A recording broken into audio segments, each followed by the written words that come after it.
ಸ್ವಾಗತ. ಅಣ್ಣ, ನಿನ್ನ ಪುಸ್ತಕ ತಗೋ, ಶಾಂತಿ ಕೊಟ್ಟಿದ್ದಾಳೆ. ರಾಗಿಣಿ ಪುಸ್ತಕಗಳನ್ನು ಮೇಜಿನ ಮೇಲಿಡುತ್ತಾ ಹೇಳಿದಳು. ತನ್ನ ಸ್ಟಡಿ ರೂಮ್ನ ಬುಕ್ ಶೆಲ್ಫ್ನಲ್ಲಿ ಪುಸ್ತಕಗಳನ್ನು ಜೋಡಿಸುತ್ತಿದ್ದ ದಿವಾಕರ ಮೇಜಿನ ಮೇಲಿದ್ದ ಪುಸ್ತಕಗಳತ್ತ ನೋಡಿ ಕೇಳಿದ, ಶಾಂತಿ ಇಲ್ಲಿಗೆ ಬಂದಿದ್ದಾಳೇನು? ದಿವಾಕರ್ನ ಕಣ್ಣಿನಲ್ಲಿ ಮಿಂಚಿದ ಹೊಳಪನ್ನು ಗಮನಿಸಿದ ರಾಗಿಣಿ, ಕಾಲೇಜ್ನಲ್ಲಿ ಇದನ್ನು ಕೊಟ್ಟಳಣ್ಣ ಎಂದಳು. ಸರಿ ಎಂದು ಹೇಳಿ ದಿವಾಕರ್ ಮತ್ತೆ ಪುಸ್ತಕಗಳನ್ನು ಸರಿಪಡಿಸತೊಡಗಿದ. ರಾಗಿಣಿ ಅಲ್ಲೇ ನಿಂತಿರುವುದನ್ನು ಕಂಡು ದಿವಾಕರ್ ಕೇಳಿದ, ಈಚೆಗೆ ನಿನ್ನ ಗೆಳತಿಯರು ಮನೆಗೆ ಬರುತ್ತಲೇ ಇಲ್ಲವಲ್ಲ, ಏಕೆ? ಅಣ್ಣನ ಮನಸ್ಸನ್ನು ಓದಿಕೊಂಡ ರಾಗಿಣಿ ಅವನ ಮುಖವನ್ನು ದಿಟ್ಟಿಸುತ್ತಾ, ಗೆಳತಿಯರೋ ಅಥವಾ ಶಾಂತಿಯೋ ಎಂದು ಕೇಳಿದಳು.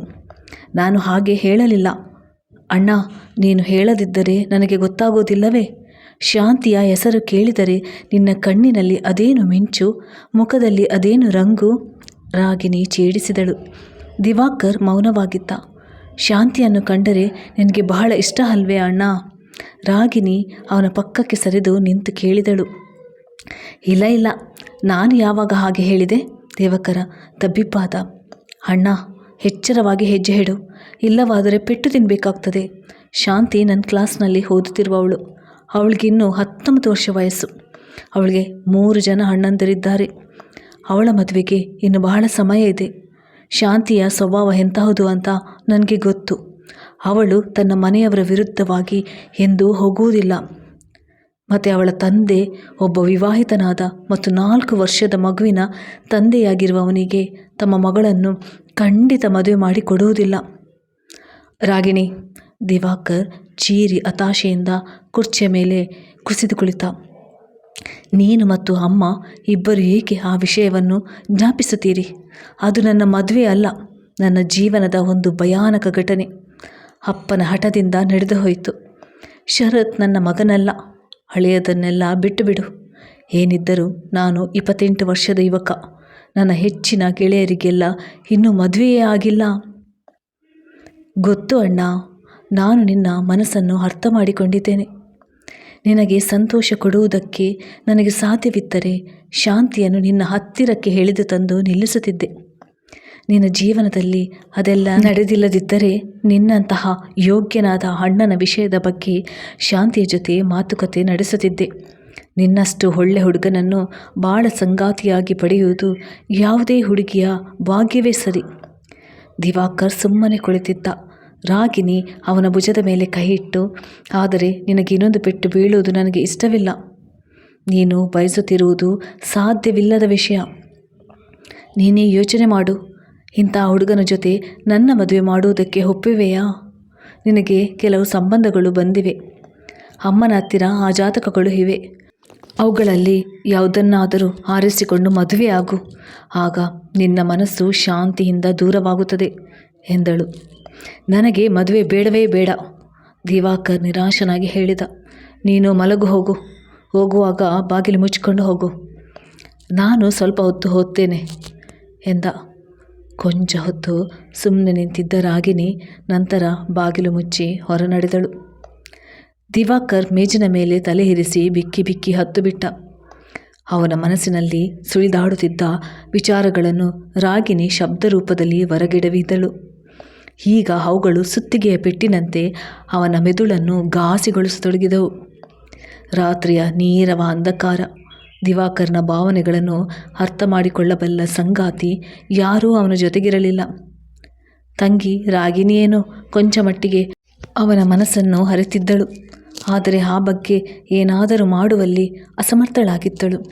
ಮಗನ ಜೀವನದ ಕುರಿತು ಮೊದಲೇ ಚಿಂತಿತಳಾಗಿರುವ ತಾಯಿಯೊಡನೆ ಅವನು ತನ್ನ ನೋವನ್ನು ಹಂಚಿಕೊಳ್ಳಲಾರದವನಾಗಿದ್ದನು. ಕಳೆದ ಸಂಗಾತಿಗಳನ್ನು ಮರೆಯೋಣ ಎಂದರೆ ಶರತ್ನ ಉಪಸ್ಥಿತಿ ಎಲ್ಲವನ್ನು ನೆನಪಿಗೆ ತರುತ್ತಿತ್ತು. ಶರತ್ ದೊಡ್ಡವನಾದಂತೆ ಅತೀತವು ದೊಡ್ಡ ಆಕಾರ ಪಡೆಯುತ್ತಾ ಕಣ್ಮುಂದೆ ನಿಲ್ಲುತ್ತಿತ್ತು. ದಿವಾಕರನಿಗೆ ಕಳೆದ ಆ ದಿನಗಳು ಇನ್ನೂ ಚೆನ್ನಾಗಿ ನೆನಪಿದೆ. ತಂದೆಗೆ ಕ್ಯಾನ್ಸರ್ ಆಗಿದೆ ಎಂದು ವೈದ್ಯರು ಪತ್ತೆ ಮಾಡಿದ್ದರು. ಅದು ಕೂಡ ಲಾಸ್ಟ್ ಸ್ಟೇಜ್ನಲ್ಲಿದೆ ಎಂದು ಹೇಳಿದ್ದರು. ದಿವಾಕರ್ ಆಗಷ್ಟೇ ತನ್ನ MBA ಮುಗಿಸಿ ತಂದೆಯ ಬಿಸ್ನೆಸ್ನಲ್ಲಿ ಪಾಲ್ಗೊಳ್ಳಲು ಪ್ರಾರಂಭಿಸಿದ. ಅವರ ಕಾಯಿಲೆಯಿಂದಾಗಿ ವ್ಯವಹಾರದ ಎಲ್ಲ ಜವಾಬ್ದಾರಿಯೂ ಅವನ ಹೆಗಲಿಗೆ ತಗುಲಿಕೊಂಡಿತ್ತು. ಆಗ ಅವನಿಗೆ ಕೇವಲ 23 ವರ್ಷ ಅಷ್ಟೇ. ತಂದೆಯ ಕಾಯಿಲೆಯ ಚಿಕಿತ್ಸೆಗಾಗಿ ದಿವಾಕರ್ ಹಗಲು ರಾತ್ರಿ ಎನ್ನದೇ ಶ್ರಮಿಸಿದ್ದ. ಆದರೆ ಅವರು ಮರಣಶೈಲಿಯಲ್ಲಿ ನಲುಗುತ್ತಿದ್ದರು. ತಮ್ಮ ಕಡೆಯ ಇಚ್ಛೆಯಾಗಿ ಮಗನ ಮದುವೆಯನ್ನು ಕಂಡು ಪ್ರಾಣ ಬಿಡುವ ಇಂಗಿತವನ್ನು ವ್ಯಕ್ತಪಡಿಸಿದರು. ಅದನ್ನು ಕೇಳಿ ದಿವಾಕರ ಅಧಿರನಾದ. ಇಷ್ಟು ಬೇಗ ಮದುವೆ? ನನ್ನದು ಮದುವೆಯಾಗುವ ವಯಸ್ಸೇನಪ್ಪ? ನನ್ನ ಜೊತೆಯವರೆಲ್ಲ ಇನ್ನೂ ಓದುತ್ತಿದ್ದಾರೆ. ನಾನು ಈಗ ತಾನೇ ಬಿಸ್ನೆಸ್ಗೆ ಕಾಲಿಟ್ಟಿದ್ದೇನೆ. ಇನ್ನು ಬಹಳಷ್ಟು ಸಾಧಿಸಬೇಕಾಗಿದೆ. ನಿನ್ನ ಮದುವೆ ನೋಡಿ ನಾನು ಶಾಂತಿಯಿಂದ ಜೀವ ಬಿಡುತ್ತೇನೆ. ನನ್ನ ಈ ಆಸೆಯನ್ನೇ ಪೂರೈಸಿಕೊಡು ಮಗನೇ. ನನ್ನ ಜವಾಬ್ದಾರಿ ಮುಗಿಸಿದ ತೃಪ್ತಿ ನನಗಿರುತ್ತದೆ. ಸೊಸೆ ಮನೆಗೆ ಬಂದರೆ ನಿನ್ನ ತಾಯಿಗೂ ಸಹಾಯವಾಗುತ್ತದೆ. ನೀನು ಮಾಡಬೇಕೆಂದಿರುವುದನ್ನು ಆಮೇಲೆ ಮಾಡಬಹುದು. ಆದರೆ ಅಪ್ಪ, ಇಷ್ಟು ಬೇಗ ಹುಡುಗಿ ಎಲ್ಲಿ ಸಿಗುತ್ತಾಳೆ? ಯಾರು ಹುಡುಕುತ್ತಾರೆ? ದಿವಾಕರ್ ಅಸಹಾಯಕನಾಗಿ ಕೇಳಿದ್ದ. ನನ್ನ ಮನಸ್ಸಿನಲ್ಲಿ ಒಬ್ಬ ಹುಡುಗಿ ಇದ್ದಾಳೆ. ನನ್ನ ಸ್ನೇಹಿತ ಸುಂದರೇಶನ ಮಗಳು. ಡಿಗ್ರಿ ಮಾಡಿದ್ದಾಳೆ. ಸುಂದರವಾಗಿದ್ದಾಳೆ. ಸುಂದರೇಶನಿಗೂ ಈ ಸಂಬಂಧ ಇಷ್ಟವಿದೆ. ತಂದೆಯ ಗಂಭೀರ ಸ್ಥಿತಿಯಿಂದ ಭಾವುಕನಾಗಿದ್ದ ದಿವಾಕರ್ ಏನೂ ಮಾತನಾಡಲಾರದಾದ. ಲಘುಬಗೆಯಿಂದ ಸರಳವಾಗಿ ಮದುವೆ ನಡೆಯಿತು ಹೋಯಿತು. ಅವನ ನವವಿವಾಹಿತ ಪತ್ನಿ 1 ವಾರ ಅವನ ಜೊತೆಯಲ್ಲಿದ್ದಳು. ಆ ದಿನಗಳಲ್ಲಿ ನಿರ್ಮಲಳ ಮುಖದಲ್ಲಿ ಸಂತೋಷದ ಸುಳಿವಿರಲಿಲ್ಲ. ಅವಳ ಸ್ವಭಾವವು ವಿಚಿತ್ರವಾಗಿ ತೋರುತ್ತಿತ್ತು. ಬಹುಶಃ ಇದ್ದಕ್ಕಿದ್ದಂತೆ ನಡೆದ ಮದುವೆಯಿಂದಾಗಿ ಅವಳು ವಿಚಲಿತಳಾಗಿದ್ದಾಳೆಂದು ದಿವಾಕರ್ ಭಾವಿಸಿದ್ದ.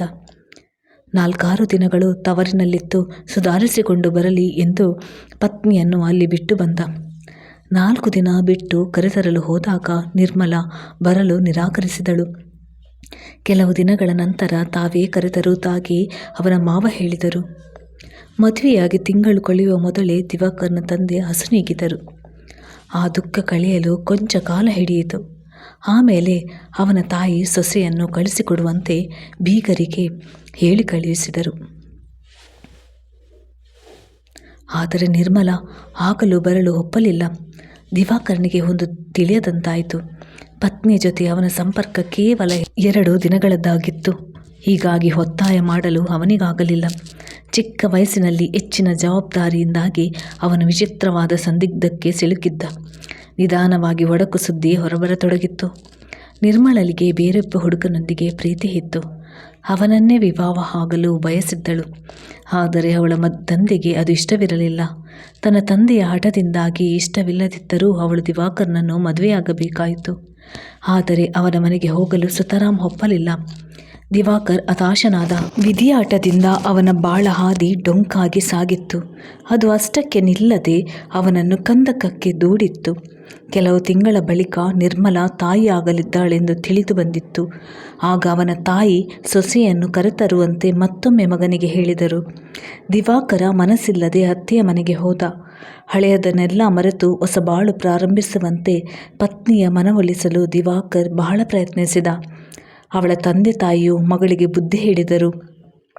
ನಿರ್ಮಲ ಹುಚ್ಚಿಯಂತಾಗಿದ್ದಳು. ಯಾರ ಮಾತಿಗೂ ಬೆಲೆ ಕೊಡಲಿಲ್ಲ. ತನ್ನ ಆರೋಗ್ಯದ ಕಡೆಗೂ ಗಮನ ಕೊಡಲಿಲ್ಲ. ಅವಳು ಸಹ ತನ್ನಂತೆ ತಂದೆಯ ಹಠಕ್ಕೆ ಬಲಿಯಾಗಿದ್ದಾಳೆಂದು ದಿವಾಕರನಿಗೆ ಅವಳ ಬಗ್ಗೆ ಕರುಣೆ ಹುಟ್ಟಿತ್ತು. ಸೋತು ಮನೆಗೆ ಹಿಂತಿರುಗಿದ. ದಿನ ತುಂಬಿ ನಿರ್ಮಲ ಗಂಡು ಮಗುವಿಗೆ ಜನ್ಮವಿತ್ತು ಮೃತ್ಯುವಶವಾದಳೆಂದು ಸಮಾಚಾರ ಬಂದಿತ್ತು. ಅದನ್ನು ಕೇಳಿ ದಿವಾಕರನಿಗೆ ಅಳುವುದು ನಗುವುದು ಎಂದು ತಿಳಿಯದಾಯಿತು. ಕೆಲವೇ ದಿನಗಳ ಒಡನಾಟ ಅವನಿಗೆ ಜೀವನವಿಡೀ ಶಿಕ್ಷೆ ಅನುಭವಿಸುವಂತೆ ಮಾಡಿತ್ತು ಎಂದು ಕರಗದಂತಹ ಕಾರ್ಮೋಡವು ಬಾಳನ್ನು ಆವರಿಸಿರುವಂತೆ ಅವನಿಗೆ ಭಾಸವಾಯಿತು. ಏನು ಮಾಡುವುದು ಬಿಡುವುದು ಒಂದು ತಿಳಿಯಲಿಲ್ಲ. 1-2 ದಿನಗಳ ಕಾಲ ಅವನು ಅತ್ತೆ ಮನೆಯವರೊಂದಿಗೆ ಯಾವುದೇ ಸಂಪರ್ಕ ನಡೆಸಲಿಲ್ಲ. ನಂತರ ಒಂದು ದಿನ ಅವನ ಮಾವ ಫೋನ್ ಮಾಡಿ, ಮಗಳ ಸಾವಿನ ದುಃಖದಿಂದ ಇವಳು ಹಾಸಿಗೆ ಹಿಡಿದಿದ್ದಾಳೆ. ಪುಟ್ಟ ಮಗುವನ್ನು ನೋಡಿಕೊಳ್ಳಲು ಯಾರೂ ಇಲ್ಲ. ನೀವು ಬಂದು ಕರೆದುಕೊಂಡು ಹೋಗಿ ಎಂದು ಹೇಳಿದರು. ದಿವಾಕರನಿಗೆ ತಮ್ಮಿಬ್ಬರ ತಂದೆಯರ ಮೇಲೂ ಕೋಪ ಬಂದಿತ್ತು. ಅವರಿಬ್ಬರನ್ನು ಕೂಗಿ ಕರೆದು ಕೇಳಬೇಕೆನಿಸಿತ್ತು. ತಮ್ಮ ಮಕ್ಕಳ ಬಾಳನ್ನು ಹಾಳು ಮಾಡಿ ಅವರೇನು ಪಡೆದರು? ಮಕ್ಕಳನ್ನು ಬಲವಂತದ ಸಂಬಂಧದಲ್ಲಿ ಅದೇಕೆ ಕಟ್ಟಿ ಹಾಕುವರು? ಸಣ್ಣ ಪುಟ್ಟ ವಿಷಯಗಳನ್ನೆಲ್ಲ ಮಕ್ಕಳ ಹೆಚ್ಚಿಗೆ ಬೆಲೆ ಕೊಡುತ್ತಾರೆ. ಆದರೆ ಜೀವನದ ಬಗೆಗಿನ ತೀರ್ಮಾನ ಮಾಡುವಾಗ ತಮ್ಮ ಹಠವೇ ಅವರಿಗೆ ಮುಖ್ಯವಾಗುತ್ತದೆ. ಇದಕ್ಕಾಗಿ ದಿವಾಕರ್ ತನ್ನ ತಂದೆಯನ್ನು ಎಂದೂ ಕ್ಷಮಿಸಲಾರದಾದ. ಪುಟ್ಟ ಶರತ್ ಮನೆಗೆ ಬಂದ. ಅಜ್ಜಿ ಮತ್ತು ಅತ್ತೆ ರಾಗಿಣಿ ಆರೈಕೆಯಲ್ಲಿ ಬೆಳೆಯತೊಡಗಿದ. ಆದರೆ ತಾಯಿಯ ಪ್ರೀತಿಯಿಂದ ವಂಚಿತನಾದ ಮಗುವಿಗೆ ತಂದೆಯ ಪ್ರೀತಿಯೂ ದೊರೆಯಲಿಲ್ಲ. ಮಗನನ್ನು ನೋಡಿದೊಡನೆ ದಿವಾಕರನ ಮುಖ ಕೋಪದ ಕಾವಿನಿಂದ ಕೂಡಿರುತ್ತಿತ್ತು. ಇದರಲ್ಲಿ ಮಗುವಿದೇನು ತಪ್ಪು ಎಂದು ತಾಯಿ ತಂಗಿ ಸಮಾಧಾನಿಸಿದರೂ ಅವನಿಗೆ ಸಾಧ್ಯವಾಗಲಿಲ್ಲ. ಪುಟ್ಟ ಮಗುವು ತಂದೆಯ ಕೋಪ ತಿರಸ್ಕಾರವನ್ನು ಅರ್ಥ ಮಾಡಿಕೊಂಡು ಅವನಿಂದ ದೂರವೇ ಇರುತ್ತಿತ್ತು. ಹಿಂದೆಲ್ಲ ಅಣ್ಣ ತಂಗಿಯರ ನಗು ಹಾಸ್ಯಗಳಿಂದ ಕೂಡಿರುತ್ತಿದ್ದ ಮನೆ 4 ಜನರಿದ್ದು ಸಹ ಸ್ಮಶಾನ ಮೌನದಿಂದ ಕೂಡಿರುತ್ತಿತ್ತು. ವ್ಯವಹಾರದ ಸಲುವಾಗಿ ದಿವಾಕರ್ ಹೆಚ್ಚು ಸಮಯ ಹೊರಗೆ ಇರುತ್ತಿದ್ದ. ಮನೆಗೆ ಬಂದಾಗಲೂ ತನ್ನ ಲೈಬ್ರರಿಯಲ್ಲಿ ಕುಳಿತು ಬಿಡುತ್ತಿದ್ದ. ಸಾಹಿತ್ಯದಲ್ಲಿ ಅತೀವ ಆಸಕ್ತಿಯುಳ್ಳ ಅವನ ಪುಸ್ತಕ ಭಂಡಾರವು ಅನೇಕ ಮಹಾನ್ ಲೇಖಕರ ಕೃತಿಗಳಿಂದ ತುಂಬಿತ್ತು. ಅವನು ಎಲ್ಲಿಗೆ ಹೋದರೂ ಪುಸ್ತಕಗಳನ್ನು ಕೊಂಡು ತರುತ್ತಿದ್ದ. Ragini English MA ಓದುತ್ತಿದ್ದಳು. ಶಾಂತಿ ಅವಳ ಸಹಪಾಠಿಯಾಗಿದ್ದಳು. ಸರಳ ಮೃದು ಸ್ವಭಾವದ ಶಾಂತಿಯನ್ನು ರಾಗಿಣಿ ಮೆಚ್ಚಿದ್ದಳು. ಇಬ್ಬರು ಒಳ್ಳೆಯ ಗೆಳತಿಯರಾಗಿದ್ದರು. ಒಂದು ದಿನ ರಾಗಿಣಿ ತನ್ನ ಕೆಲವು ಗೆಳತಿಯರನ್ನು ಮನೆಗೆ ಊಟಕ್ಕೆ ಆಮಂತ್ರಿಸಿದಳು. ಹುಡುಗಿಯರ ಮಾತು ಕಿಲಕಿಲ ನಗುವಿನಿಂದ ಮೌನವಾಗಿದ್ದ ಮನೆಗೆ ಜೀವಕಲೆ ಬಂದಿತ್ತು. ವಿಶಾಲ ಮತ್ತು ಸುಂದರವಾಗಿದ್ದ ಮನೆಯನ್ನು ಕಂಡು ಗೆಳತಿಯರಿಗೆಲ್ಲ ಸಂತಸವಾಯಿತು. ರಾಗಿಣಿಯು ಸಂತೋಷದಿಂದ ಅವರಿಗೆ ಮನೆಯ ಒಂದೊಂದು ಕೊಠಡಿಯನ್ನು ತೋರಿಸಿದಳು. ಹಾಗೆಯೇ ಅವರೆಲ್ಲ ದಿವಾಕರ್ನ ಲೈಬ್ರರಿಗೆ ಬಂದರು. ಓದುವುದರಲ್ಲಿ ಆಸಕ್ತಿ ಹೊಂದಿದ್ದ ಶಾಂತಿ ಅಲ್ಲಿ ಮಹಾನ್ ಲೇಖಕರ ಪುಸ್ತಕಗಳನ್ನು ಕಂಡು ಬೆರಗಾದಳು. ಅಬ್ಬಾ, ಎಷ್ಟು ಒಳ್ಳೆಯ ಪುಸ್ತಕಗಳಿವೆ! ರಾಗಿಣಿ, ನಿಮ್ಮ ಮನೆಯಲ್ಲಿ ಸಾಹಿತ್ಯಾಸಕ್ತಿ ಇರುವವರು ಯಾರು? ಇದು ನನ್ನ ಅಣ್ಣನ ಲೈಬ್ರರಿ.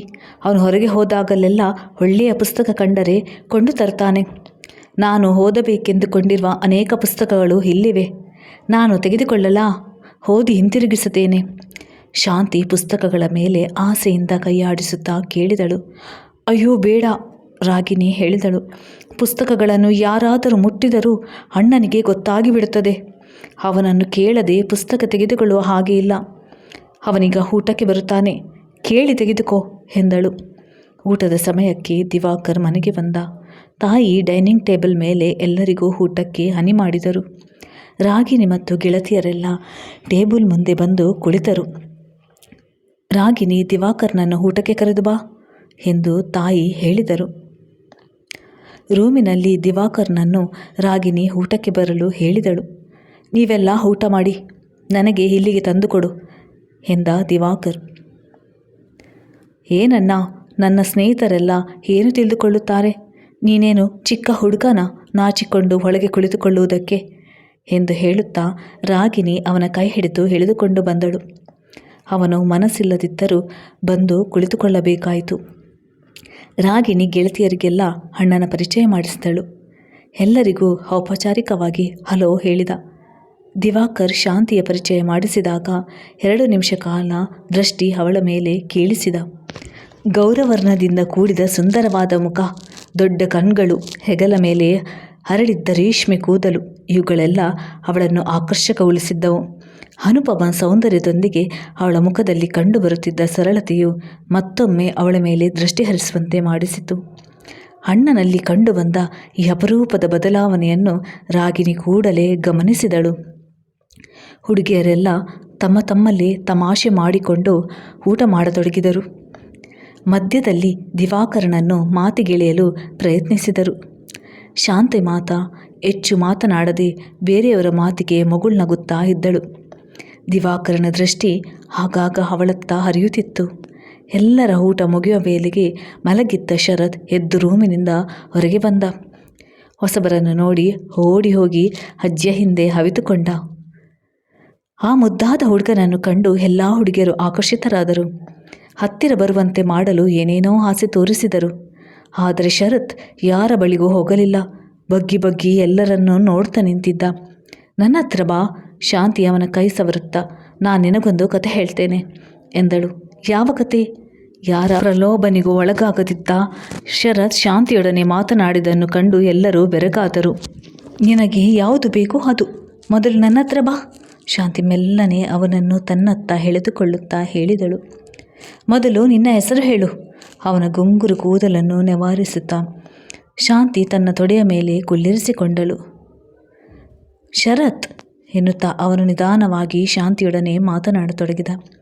ಕತೆ ಹೇಳುತ್ತಾ ಶಾಂತಿ ಒಮ್ಮೆ ಕತ್ತೆತ್ತಿ ನೋಡಿದಾಗ ದಿವಾಕರ್ ತನ್ನನ್ನೇ ದಿಟ್ಟಿಸುತ್ತಿರುವುದನ್ನು ಕಂಡಳು. ಇಬ್ಬರ ದೃಷ್ಟಿ ಒಂದಾದಾಗ ದಿವಾಕರ್ ತಟ್ಟನೆ ಎದ್ದು ತನ್ನ ಸ್ಟಡಿ ರೂಮ್ನತ್ತ ನಡೆದ. ಮುಗ್ಧ ಶಾಂತಿ ತಂದೆ ಮಕ್ಕಳಿಬ್ಬರ ಮನಸ್ಸನ್ನು ಗೆದ್ದಿದ್ದಾಳೆಂಬುದು ರಾಗಿಣಿಗೆ ಅರ್ಥವಾಯಿತು. ಎಲ್ಲರೂ ಡ್ರಾಯಿಂಗ್ ರೂಮ್ನಲ್ಲಿ ಕುಳಿತು ಮಾತನಾಡುತ್ತಿರುವಾಗ, ಶಾಂತಿ, ನೀನು ಪುಸ್ತಕ ಬೇಕೆಂದು ಕೇಳಿದೆಯಲ್ಲ, ಅಣ್ಣನನ್ನು ಕೇಳಿ ತೆಗೆದುಕೋ, ಅವನು ಆಫೀಸ್ಗೆ ಹೊರಡ್ತಾನೆ ಎಂದಳು ರಾಗಿಣಿ. ನೀನೇ ತೆಗೆದುಕೊಂಡು ಬಾ, ಶಾಂತಿ ಗೆಳತಿಯನ್ನು ಅನುನಯಿಸಿದಳು. ಅರೆ, ನಿನಗೆ ಯಾವ ಪುಸ್ತಕ ಬೇಕು ಅಂತ ನನಗೇನು ಗೊತ್ತು? ಅಲ್ಲದೆ ನಾನು ಕೇಳಿದರೆ ಅಣ್ಣ ಒಪ್ಪದೇ ಇರಬಹುದು, ನಿನಗಾದರೆ ಇಲ್ಲ ಅನ್ನುವುದಕ್ಕಾಗಲ್ಲ, ಶಾಂತಿ ಅನುಮಾನಿಸ್ತಾ ನಿಂತಳು. ರಾಗಿಣಿಯ ಒತ್ತಾಯದಿಂದ ಸ್ಟಡಿ ರೂಮ್ಗೆ ಕಾಲಿಟ್ಟಳು. ದಿವಾಕರ್ ಆರಾಮ ಕುರ್ಚಿಯಲ್ಲಿ ಕಣ್ಮುಚ್ಚಿ ಹೊರಗಿದ್ದ. ಅದನ್ನು ಕಂಡು ಶಾಂತಿ ಹೆಜ್ಜೆಯನ್ನು ಹಿಂದಿರಿಸಿದಳು. ಸಣ್ಣ ಸಪ್ಪಳ ಕೇಳಿ ದಿವಾಕರ ಕಣ್ತೆರೆದ. ಅರೆ, ನೀವಾ? ಏನಾದರೂ ಕೆಲಸ? ನಿಮ್ಮ ಲೈಬ್ರರಿಯಲ್ಲಿ ಬಹಳ ಒಳ್ಳೆಯ ಪುಸ್ತಕಗಳಿವೆ. ನನಗೆ ಕೆಲವು ಪುಸ್ತಕಗಳು ಬೇಕು. ನಾನು ಓದಿ ನಂತರ ಹಿಂತಿರುಗಿಸುತ್ತೇನೆ. ಹೋ, ಅದಕ್ಕೇನಂತೆ, ಯಾವುದು ಬೇಕೋ ತೆಗೆದುಕೊಳ್ಳಿ, ದಿವಾಕರ್ ಹೇಳಿದ. ಶಾಂತಿ ಶೆಲ್ಫ್ ಬಾಗಿ ತೆರೆದು ತನಗೆ ಬೇಕಾದ ಪುಸ್ತಕಗಳನ್ನು ಆರಿಸಿಕೊಳ್ಳತೊಡಗಿದಳು. ನಿಮಗೆ ಓದುವುದರಲ್ಲಿ ಆಸಕ್ತಿ ಇದೆಯಾ? ಬಹಳ ಒಳ್ಳೆಯದು. ಆದರೆ ಕಾಲೇಜಿನ ಪುಸ್ತಕಗಳ ಜೊತೆಗೆ ಇದನ್ನು ಹೇಗೆ? ಆಸಕ್ತಿ ಇದ್ದರೆ ಎಲ್ಲವೂ ಆಗ್ತದೆ. ಈ ಪುಸ್ತಕಗಳನ್ನು ತೆಗೆದುಕೊಂಡಿದ್ದೇನೆ. ಬೇಗನೆ ಓದಿ ವಾಪಸ್ ಕೊಡ್ತೇನೆ. ಸರಿ, ಓದಿ. ಆದ ಮೇಲೆ ಕೊಡಿ. ನಿಮಗೆ ಯಾವ ಪುಸ್ತಕ ಬೇಕಾದರೂ ಸಂಕೋಚವಿಲ್ಲದೆ ತೆಗೆದುಕೊಂಡು ಹೋಗಿ, ದಿವಾಕರ್ ಪ್ರೀತಿಯಿಂದ ಅವಳತ್ತ ನೋಡುತ್ತಾ ಹೇಳಿದ. ಥ್ಯಾಂಕ್ ಯು ಎಂದು ಹೇಳಿ ಶಾಂತಿ ಸ್ಟಡಿ ರೂಮ್ನಿಂದ ಹೊರಗೆ ಬಂದಳು. ರಾಗಿಣಿ, ನಿನ್ನ ಅಣ್ಣ ಬಹಳ ಚೆನ್ನಾಗಿ ಮಾತನಾಡುತ್ತಾರೆ. ನೀನು ಸುಮ್ಮನೆ ಹೆದರುತ್ತೀಯಾ? ಯಾವಾಗ ಬೇಕಾದರೂ ಪುಸ್ತಕಗಳನ್ನು ತೆಗೆದುಕೊಂಡು ಹೋಗಬಹುದು ಎಂದು ಹೇಳಿದ್ದಾರೆ ಎಂದು ಶಾಂತಿ ಹೇಳಿದಳು. ಶಾಂತಿ ತನ್ನ ಅಣ್ಣನ ಹೃದಯವನ್ನು ಹೊಕ್ಕಿದ್ದಾಳೆಂಬುದು ಅವಳಿಗೆ ತಿಳಿದಿಲ್ಲ ಎಂಬುದು ರಾಗಿಣಿಗೆ ಮಾತ್ರ ಅರ್ಥವಾಯಿತು. ಪುಸ್ತಕಗಳಿಗಾಗಿ ಶಾಂತಿ ಆಗಾಗ ರಾಗಿಣಿಯ ಮನೆಗೆ ಬರತೊಡಗಿದಳು. ಕೆಲವೊಮ್ಮೆ ದಿವಾಕರ್ ಮನೆಯಲ್ಲಿರುತ್ತಿದ್ದ, ಮತ್ತೆ ಕೆಲವು ದಿನ ಇರುತ್ತಿರಲಿಲ್ಲ. ಅವಳು ಕೊಂಡೊಯ್ದ ಪುಸ್ತಕಗಳನ್ನು ತಂದಿಟ್ಟು ತನಗೆ ಬೇಕಾದ ಬೇರೆ ಪುಸ್ತಕಗಳನ್ನು ತೆಗೆದುಕೊಂಡು ಹೋಗುತ್ತಿದ್ದಳು. ಅವಳ ಪುಸ್ತಕದ ಗೇಳು ಕಂಡು ದಿವಾಕರನು ಹೊಸ ಹೊಸ ಪುಸ್ತಕಗಳನ್ನು ತರುತ್ತಿದ್ದ. ಹಾಗೊಮ್ಮೆ ಹೀಗೊಮ್ಮೆ ಅವಳ ಭೇಟಿಯಾದಾಗ ದಿವಾಕರ್ ಅವಳ ರೂಪವನ್ನು ಕಣ್ತುಂಬಿಸಿಕೊಳ್ಳುತ್ತಿದ್ದ. ಶರತ್ ಅಂತೂ ಅವಳಿಗೆ ಎಷ್ಟು ಹೊಂದಿಕೊಂಡಿದ್ದಾನೆಂದರೆ ಒಂದು ನಿಮಿಷವೂ ಅವಳನ್ನು ಬಿಟ್ಟಿರುತ್ತಿರಲಿಲ್ಲ. ಅವಳು ಮನೆಗೆ ಹೊರಟು ಹೋದಳೆಂದರೆ ತಾನು ಜೊತೆಯಲ್ಲಿ ಹೋಗುವೆನೆಂದು ಹತ್ತು ರಂಪ ಮಾಡುತ್ತಿದ್ದ. ದಿವಾಕರ್ ಮತ್ತು ಶಾಂತಿಯ ಪರಸ್ಪರ ಆಕರ್ಷಣೆಯನ್ನು ರಾಗಿಣಿ ಅರ್ಥ ಮಾಡಿಕೊಂಡಿದ್ದಳು. ಶಾಂತಿಯ ಪರಿಚಯವಾದಗ್ಗಿನಿಂದ ದಿವಾಕರ್ನ ಮುಖದಲ್ಲಿ ಮತ್ತೆ ಮುಗುಳ್ನಗೆ ಮೂಡುವಂತಾಗಿತ್ತು. ಅವನ ಭಾವರಹಿತ ಕಣ್ಣುಗಳ ಹೊಳಪು ಕಾಣುವಂತಾಯಿತು. ಶಾಂತಿಗೆ ಅವನನ್ನು ಕಂಡರೆ ಮೆಚ್ಚುಗೆ ಇದೆ ಎಂದು ರಾಗಿಣಿಗೆ ಅನಿಸಿತ್ತು.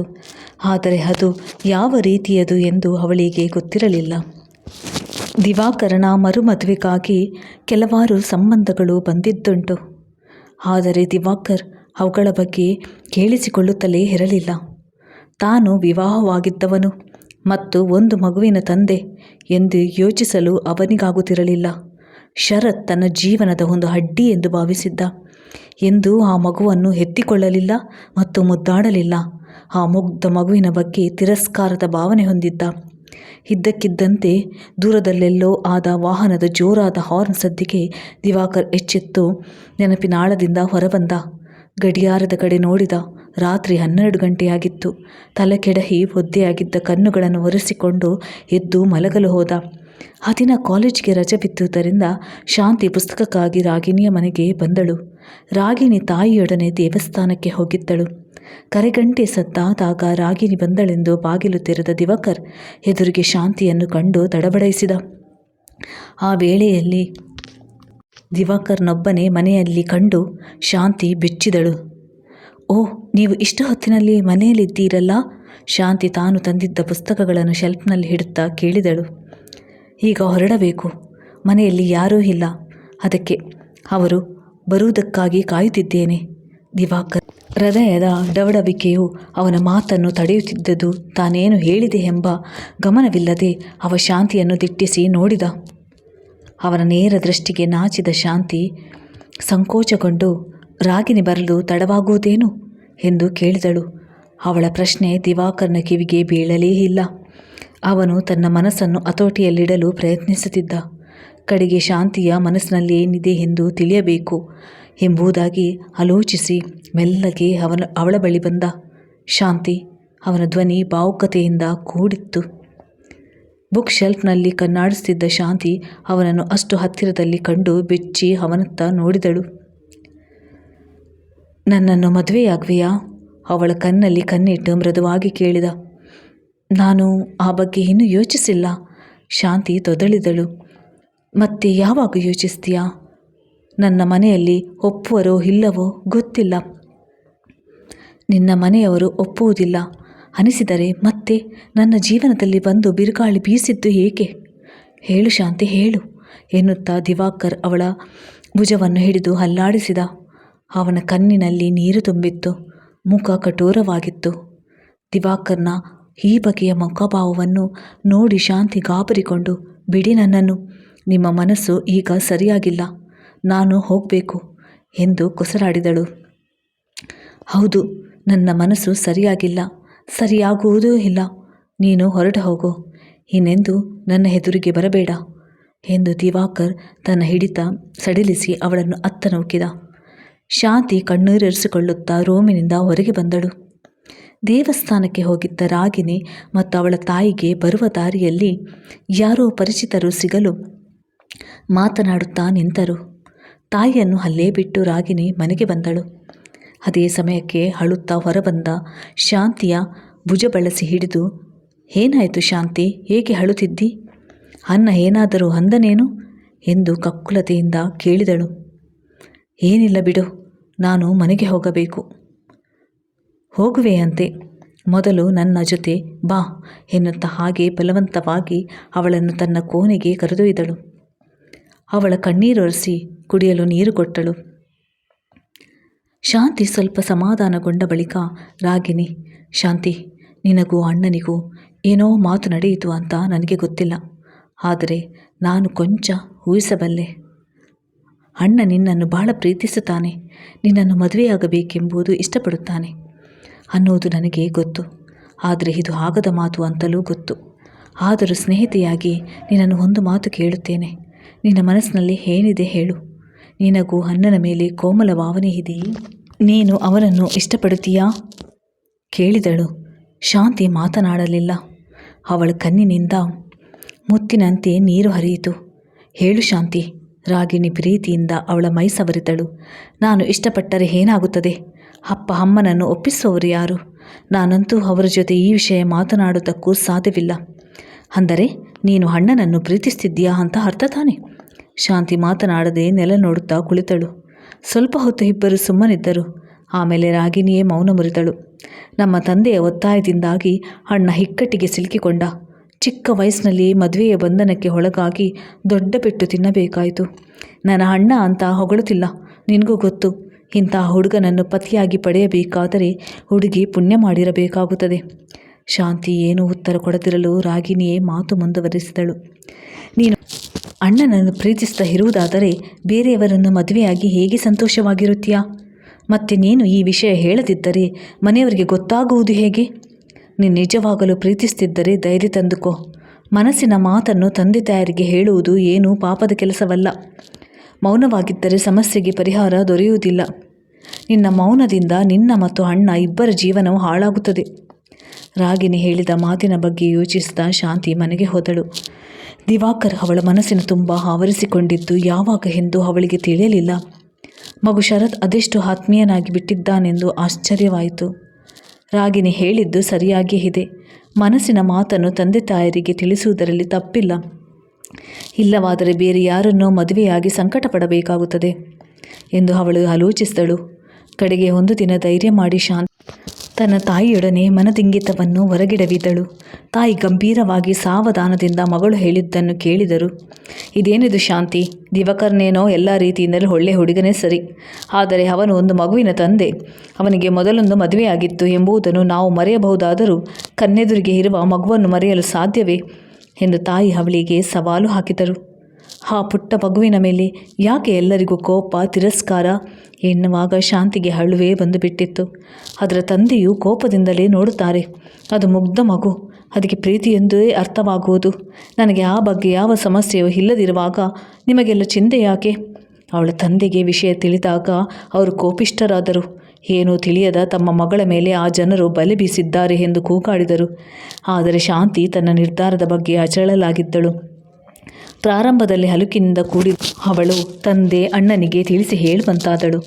ಒಂದು ವಿಷಯ ಯೋಚಿಸಿ ಅಪ್ಪ, ದಿವಾಕರ್ ಮತ್ತು ನಿರ್ಮಲರ ತಂದೆಯರು ತಮ್ಮ ಹಠದಿಂದಾಗಿ ಇಬ್ಬರ ಜೀವನವನ್ನು ಹಾಳು ಮಾಡಿದರು.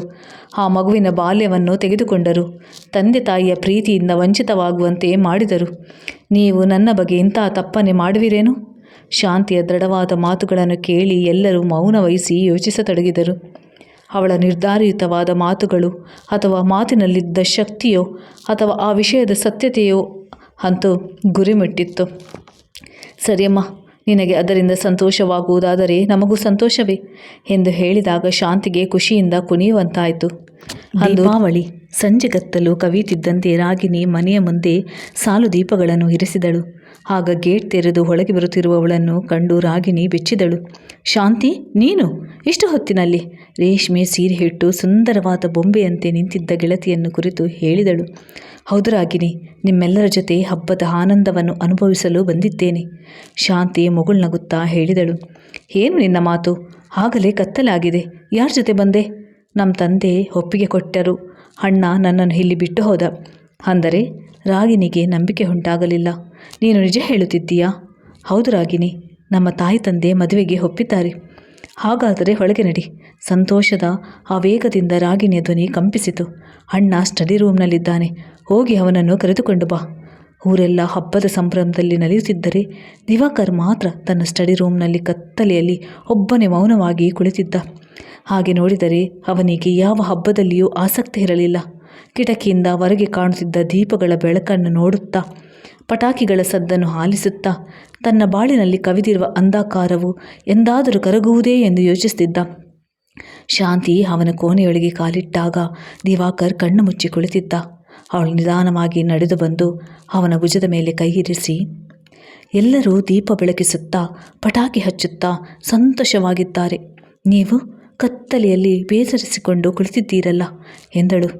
ಇದ್ದಕ್ಕಿದ್ದಂತೆ ಆದ ಅವಳ ಸ್ಪರ್ಶದಿಂದ ದಿವಾಕರ್ ಬೆಚ್ಚಿದ. ಇಷ್ಟು ಹೊತ್ತಿನಲ್ಲಿ ನೀನಿಲ್ಲಿ? ಹೌದು, ಶಾಂತಿ ದೀಪದ ಸ್ವಿಚ್ ಆನ್ ಮಾಡುತ್ತಾ ಹೇಳಿದಳು. ನಿಮ್ಮ ಜೊತೆ ದೀಪಾವಳಿ ಹಬ್ಬವನ್ನು ಆಚರಿಸಲು ಬಂದಿದ್ದೇನೆ. ನಮ್ಮ ತಂದೆಯೇ ಅನುಮತಿ ಕೊಟ್ಟಿದ್ದಾರೆ. ನನ್ನ ಅಣ್ಣ ಇಲ್ಲಿ ಬಿಟ್ಟು ಹೋಗಿದ್ದಾರೆ. ಇನ್ನು ಮುಂದೆ ಜೀವನದುದ್ದಕ್ಕೂ ನಿಮ್ಮ ಜೊತೆಯಲ್ಲೇ ಹಬ್ಬದ ಸಂತೋಷವನ್ನು ಸವಿಯುತ್ತೇನೆ. ತಾನೇನು ಕನಸು ಕಾಣುತ್ತಿರುವೇನೆ ಎಂಬಂತೆ ದಿವಾಕರ್ ಸಂದೇಹದಿಂದ ಅವಳತ್ತ ನೋಡಿದ. ನಾನು ಅಣ್ಣನಿಗೆ ನನ್ನನ್ನು ಮನೆಗೆ ವಾಪಸ್ ಕರೆದುಕೊಂಡು ಹೋಗಲು ಬರುವುದು ಬೇಡ, ನೀವೇ ನನ್ನನ್ನು ಮನೆಗೆ ಬಿಡುತ್ತೀರಿ ಎಂದು ಹೇಳಿದ್ದೇನೆ. ನೀವು ನನ್ನನ್ನು ಮನೆಗೆ ಬಿಡುತ್ತೀರಿ ತಾನೇ? ಶಾಂತಿಯೇ ಮತ್ತೆ ಹೇಳಿದಳು. ದಿವಾಕರ್ ಉದ್ವೇಗಗೊಂಡು ಎದ್ದು ನಿಂತು, ಶಾಂತಿ, ನೀನು ನಿಜ ಹೇಳುತ್ತಿದ್ದೀಯಾ? ತಮಾಷೆ ಮಾಡುತ್ತಿಲ್ಲ ತಾನೆ? ಇಂತಹ ತಮಾಷೆಯನ್ನು ನಾನು ಸಹಿಸಿಕೊಳ್ಳಲಾರೆ. ನಾನು ನಿಜವನ್ನೇ ಹೇಳುತ್ತಿದ್ದೇನೆ. ನಾನು ಮನೆಯಲ್ಲಿ ಎಲ್ಲವನ್ನೂ ತಿಳಿಸಿದೆ. ಎಲ್ಲರೂ ನನ್ನನ್ನು ಬಹಳವಾಗಿ ಪ್ರೀತಿಸುತ್ತಾರೆ. ನನ್ನ ಇಷ್ಟವೇ ತಮಗೂ ಇಷ್ಟ ಎಂದು ತಂದೆ ತಾಯಿ ಒಪ್ಪಿದ್ದಾರೆ. ಶಾಂತಿಯ ಮಾತಿನಿಂದ ತನಗೆ ಉಂಟಾದ ಸಂತೋಷವನ್ನು ತಾಳಲಾರದೆ ದಿವಾಕರ್ ಅವಳನ್ನು ಅಲಂಘಿಸಿದ. ಬಾ ಶಾಂತಿ, ಅಮ್ಮನ ಹತ್ತಿರ ಹೋಗೋಣ. ಒಂದು ಷರತ್ತಿನ ಮೇಲೆ. ಬರುತ್ತೇನೆ. ಮೊದಲು ಮಗುವನ್ನು ಕರೆದುಕೊಂಡು ಬನ್ನಿ. ಮಕ್ಕಳ ಜೀವನದಲ್ಲಿ ತಾಯಿಯ ಪಾತ್ರ ಬಲು ದೊಡ್ಡದು. ಒಬ್ಬ ತಾಯಿಯ ಕಾರಣದಿಂದ ಈಗಾಗಲೇ ಅವನು ತಾಯಿ ತಂದೆಯ ಪ್ರೀತಿಯಿಂದ ವಂಚಿತನಾಗಿದ್ದಾನೆ. ಇನ್ನೊಬ್ಬ ತಾಯಿಯಾಗಿ ನಾನು ಅವನ ಬಾಲ್ಯದ ಸುಖವನ್ನು ದೂರ ಮಾಡಲಾರೆ. ತಾಯಿಯ ಪ್ರೀತಿಯ ಜೊತೆಗೆ ಅವನಿಗೆ ತಂದೆಯ ಪ್ರೀತಿಯು ದೊರೆಯುವಂತೆ ಆಗಬೇಕು. ನಿಮ್ಮ ಜೀವನದಲ್ಲಿ ಆದ ಘಟನೆಗೆ ಆ ಮುಗ್ಧ ಮಗು ಕಾರಣವಲ್ಲ. ಸರಿ, ಶರತ್ನನ್ನು ಕರೆದುಕೊಂಡು ಬರುತ್ತೇನೆ ಎಂದು ನಗುತ್ತಾ ದಿವಾಕರ್ ಮಗುವನ್ನು ಕರೆತಂದ. ಇಬ್ಬರು ಶರತ್ನ ಒಂದೊಂದು ಕೈ ಹಿಡಿದುಕೊಂಡು ತಾಯಿಯ ಬಳಿಗೆ ಹೋದರು. ಶಾಂತಿ, ನೀನು ಈ ಹೊತ್ತಿನಲ್ಲಿ? ತಾಯಿಯು ಆತಂಕದಿಂದ ಅದೇ ಪ್ರಶ್ನೆಯನ್ನು ಕೇಳಿದರು. ಶಾಂತಿ ಬಗ್ಗಿ ಅವರ ಕಾಲಿಗೆ ನಮಸ್ಕರಿಸಿದಳು. ನಿಮ್ಮ ಭಾವಿ ಸೊಸೆಗೆ ಆಶೀರ್ವಾದ ಮಾಡಮ್ಮ. ದಿವಾಕರ್ ಆನಂದದ ಕಣ್ಣೀರು ತುಂಬಿಕೊಂಡು ಹೇಳಿದ. 100 ಕಾಲ ಬಾಳು ಮಗಳೇ, ಲಕ್ಷ್ಮಿಯ ಹಾಗೆ ಬಂದಿದ್ದೀಯಾ. ತಾಯಿ ಮನತುಂಬಿ ಹರಸಿದರು. ದಿವಾಕರ್ನ ದುಃಖದಲ್ಲಿದ್ದ ಆನಂದವನ್ನು ಕಂಡು ತಾಯಿಗೆ ಮಗನ ಬಾಳು ಹಸನವಾಗುವುದೆಂದು ಖಾತ್ರಿಯಾಗಿ ನೆಮ್ಮದಿಯಾಯಿತು. ಹರ್ಷದ ಹೊಳೆಯಿಂದ ಭಾವುಕನಾದ ದಿವಾಕರ್ ಮಗ ಶರತ್ನನ್ನು ಎತ್ತಿಕೊಂಡು ಪ್ರೀತಿಯಿಂದ ಎದೆಗಾಣಿಸಿಕೊಂಡ. ತನ್ನತ್ತ ಎಂದೂ ತಿರುಗಿ ನೋಡದ ತಂದೆಯ ವರ್ತನೆಯಿಂದ ಬೆರಗಾಗಿ ಶರತ್ ಅವರನ್ನೇ ದಿಟ್ಟಿಸಿದ. ಅಲ್ಲಿ ವಾತ್ಸಲ್ಯದ ವರ್ಷಧಾರಿಯಾಗುತ್ತಿತ್ತು. ಮಗು ಪ್ರೀತಿಯ ಭಾಷೆಯನ್ನು ಬೇಗನೆ ಅರ್ಥ ಮಾಡಿಕೊಳ್ಳುತ್ತದೆ. ಅವನು ತನ್ನ ಪುಟ್ಟ ಕೈಗಳಿಂದ ತಂದೆಯ ಕೊರಳನ್ನು ಬಳಸಿ ಹಿಡಿದ. ರಾಗಿಣಿ ಹಿಂದೆ ನಿಂತು ಹರಿಯುತ್ತಿದ್ದ ಕಣ್ಣೀರನ್ನು ಒರೆಸಿಕೊಂಡಳು. ಈ ಸಂತಸದ ಬುಗ್ಗೆಯು ತಮ್ಮ ಮನೆಯಲ್ಲಿ ಸದಾ ಹೀಗೆ ಚಿಮ್ಮುವಂತಿರಲಿ ಎಂದು ಅವಳು ಮನದಲ್ಲೇ ಪ್ರಾರ್ಥಿಸಿದಳು. ಧನ್ಯವಾದಗಳು ಸ್ನೇಹಿತರೆ, ನನ್ನ ವಿಡಿಯೋ ವೀಕ್ಷಿಸಿದ್ದಕ್ಕಾಗಿ.